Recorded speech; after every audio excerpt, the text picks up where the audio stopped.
suis présidente d'une association qui s'appelle la CNMSE, la Coordination Nationale Médicale Santé Environnement, depuis 2008, et nous sommes des lanceurs d'alerte en médecine. Et nous sommes un des membres fondateurs du réseau RES, Réseau Environnement Santé, ce qui explique notre action en tant que médecin. Alors nous, on s'est dit que c'est un peu un souci sanitaire, puisque l'aluminium, nous, on sait que c'est toxique. On voit les patients qui ont des atteintes par l'aluminium. Un patron, le professeur Gherardi, a authentifié ces lésions. Donc, nous, on vient nous voir au cabinet. On nous dit, voilà, je dois faire vacciner mon enfant. Alors, qu'est-ce qu'on fait? Alors maintenant, le seul vaccin obligatoire, donc, c'est DT polio. Il n'est pas sur le marché. Quid, que faisons-nous? Donc, c'est indispensable qu'il revienne sur le marché.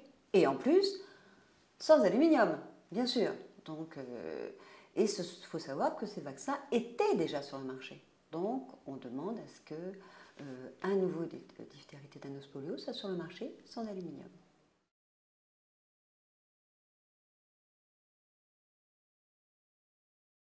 Dans la mesure où on est absolument désinformé sur ce sujet. Déjà, c'est un sujet quand même assez tabou, les vaccins.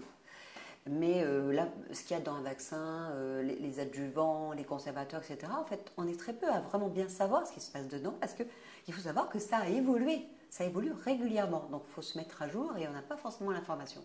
Je pense que cette pétition est indispensable pour les médecins. Et en plus, qu'on demande, on va donner cette pétition à plusieurs sites, même des sites féminins, parce que ce sont les mamans qui vaccinent, qui vont amener leurs enfants se faire vacciner chez les médecins.